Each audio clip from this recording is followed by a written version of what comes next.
Bleh.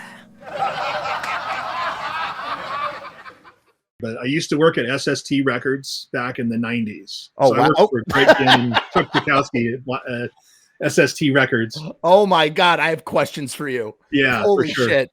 And then I went, after SST, I actually went to Epitaph Records for almost a year.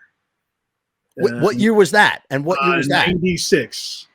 So you were there when all the Punkoramas were being churned out. And the Offspring were on the radio and all that. Oh, my God. That is friggin' fucking cool. Holy shit. It was an interesting time and vastly different companies, by the way.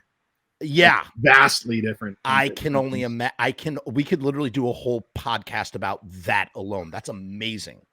Just to give you an example, SST, I was working on a telephone and a Rolodex, and Epitaph, I was working on a full computer, and people were drinking vodka in the office. It was like totally crazy, wild, wacky time. Wow. Yeah, it was interesting. Let me further press you for a moment, if I may. So so this is crazy. So you worked at SST in the 90s? Yes, sir. Chuck Bukowski is still there. No, he's there then. He's not there anymore, but he was there. Yes, I know. That I know. He was an owner of SST with Greg. Till 89. Yeah, Greg bought him out, and then he was still there until, I want to say, 99 or 2000. Yeah. Yeah. Yeah. Wow. That is really powerful. And then, I listened to all the bands on Epitaph, but like those Punkoramas were amazing for a few reasons. Jason, I don't know if you can relate to this if you were a Punkorama kid the way I was, but it's like for $5.99, you got 25 bands, and that's how I literally discovered all those bands. I know all of those bands because of those Punkoramas. Yeah. Well, what's even funnier is the Punkorama, that whole style of putting a bunch of bands on a CD was basically an SST thing called the Godhead Airplay CDs. So they used to send them out to the stores for free. Yeah, and you can find them on eBay and stuff.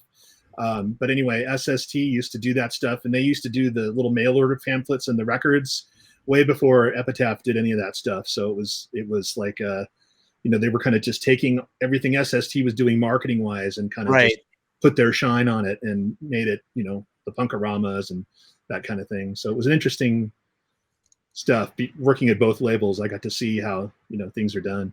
Jason, what is do you have a favorite Punkorama? Are you like... I don't remember what number it would have been. I know it was green. Like the actual disc was green, and I know it had... That's the first one. Was it the very first one? I think so. It definitely had a Distillers song on it.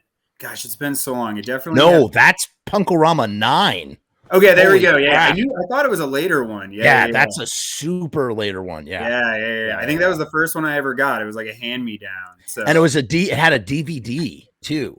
Yeah, yep. That was the one. It had a DVD. They started putting the DVDs on there. I got off the Punkorama train in 2001 with Punkorama 6, which had the Stanley Kubrick 2001, the apes.